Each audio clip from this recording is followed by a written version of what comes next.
Shëndetje të gjithëve, po takojmë sërish me lajmet orës 15.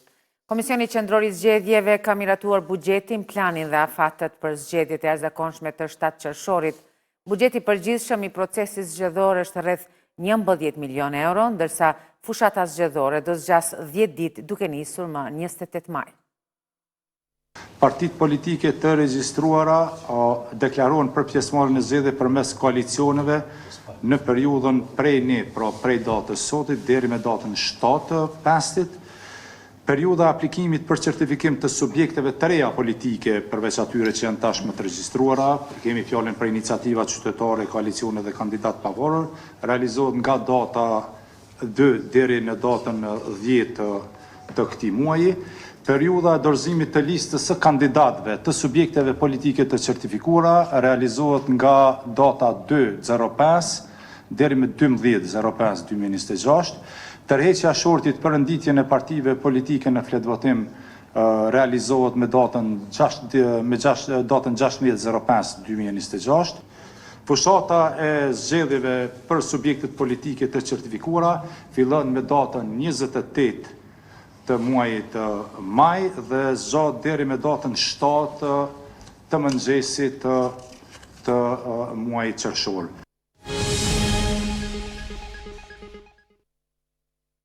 Punëtorët e sektorit privat festën e tyre kanë shënuar me protesta. Ata kërkuan pagën e 13, fond për punëtorët që humbin jetën në vendin e punës, kontrata të rregullta, vlerësim meritor të kontributit që japin dhe sigurim shëndetësor. Ndërkohë, Bashkimi i Sindikatave të Pavarura të Kosovës kërkon rritje pagash dhe barazpesh me çmimet, duke theksuar se punëtori kërkon drejtësi jo arsyetime. Sindikatat bëjnë thirrje për përmbylljen e marrëveshjes kolektive dhe funksionalizimin e Këshillit Ekonomiko-Social. Me pankarta si jemi lodh dhe mos na shkelni, Federata Sindikale e Punëtorëve të Sektorit Privat shënoi 1 majin me protestë nga Zahir Pajaziti deri te objekti i qeverisë. Antarja e sindikatës Raba Dushi tha se kjo ditë nuk është fest, por protest, duke kërkuar respektimin e të drejtave të punëtorëve. Pagat tona janë të ulta. Punëtorët që punojnë në ambientet e rrezikshme nuk kanë kurfar sigurie. Çdo ditë dëgjojmë raste të vdekjeve. Askush nga institucionet nuk po vepron, por as ne nuk duhet të ndalim. Fjala jon ka peshë. Ju e dini, me pagat që kemi, mezja dalëm nga muaj në muaj. Shpenzimet po rriten çdo ditë. Gjërat esenciale, vështirë po përmbushen. Protestuesit u bën thirrje deputetëve që të trajtojnë në kuvend kërkesat e punëtorëve të sektorit privat dhe të rrisin inspektimet nga Inspektorati i Punës. Në shkrimi i marrëveshjes kolektive, zbatimi i ligjit për sigurimet shëndetësore, krijimi i një fondit për punëtorët që humbin jetën ose lëndohen në vendin e punës, pagesat e stazhit të punës, krijimi i gjykatës së punës.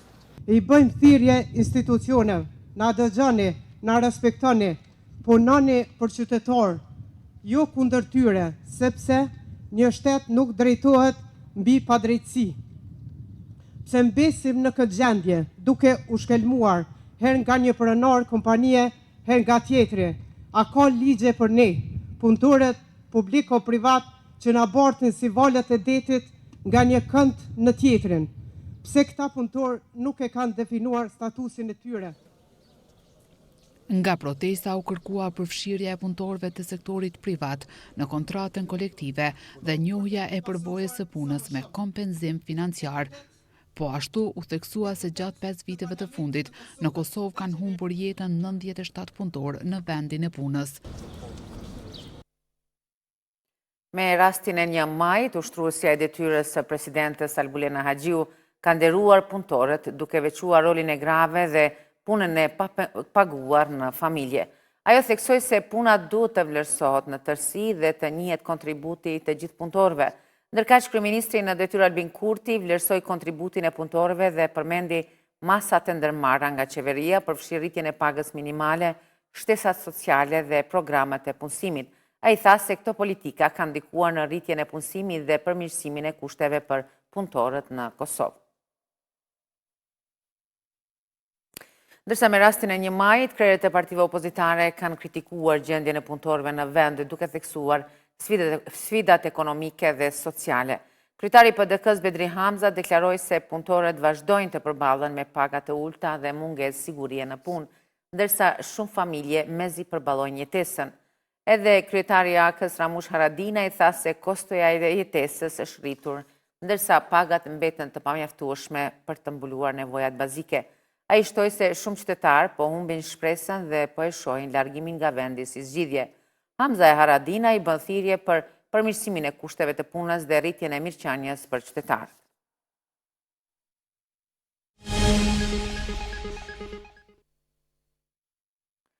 Ushtruesja e detyrës së presidentes Salbulena Haxhiu ka mirëpritur prezantimin e rezolutës në Kongresin Amerikan që mbështet antarësimin e Kosovës në NATO. Ajo falenderoi kongresistët për mbështetjen e vazhdueshme ndaj integrimit euroatlantik të vendit. Edhe ministri në detyrë i punëve të jashtme dhe diasporës Glauko Njufca ka përshëndetur prezantimin e rezolutës për antarësimin e Kosovës në NATO, që u bën në dhomën e përfaqësuesve të SBA-s.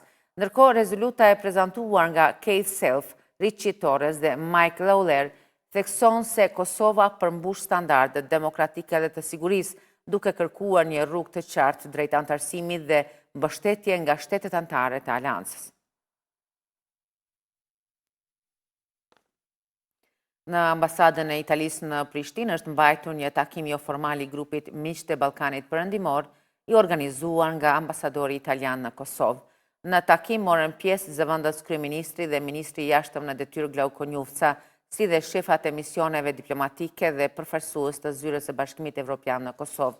Diskutimet u përqendruan në rrugën e Kosovës drejt integrimit në Bashkimin Evropian, zhvillimet e brendshme politike dhe situatën në rajon.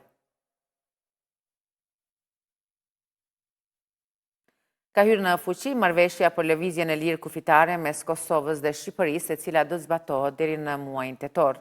Marrëveshja mundson kalimin më të shpejtë në kufi pa kontrolle të detajuara, përveç rasteve të dyshuara, duke shmangur pritjet e gjata të qytetarëve. Vetëm gjatë mëngjesit, rreth 15.000 qytetarë kanë hyrë në Shqipëri, ndërsa në 24 orët e fundit, mbi 37.000 persona kanë kaluar kufirin. Në pikën kufitare në Morin janë vënë në funksion 11 sportele për të përballuar fluksin e shtuar dhe për të zbatuar marrëveshjen pa pengesa.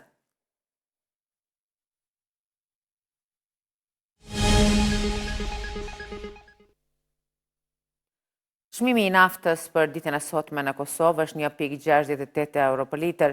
Kështu është bërë e ditur nga Ministria e Industrisë, Ndërmarrësisë, Tregtisë dhe Inovacionit, e cila ka publikuar përditësimin e çmimeve të derivateve. Sipas njoftimit, benzina kushton deri në 1.47 euro për 1 litër, ndërsa gazi 0.85 euro.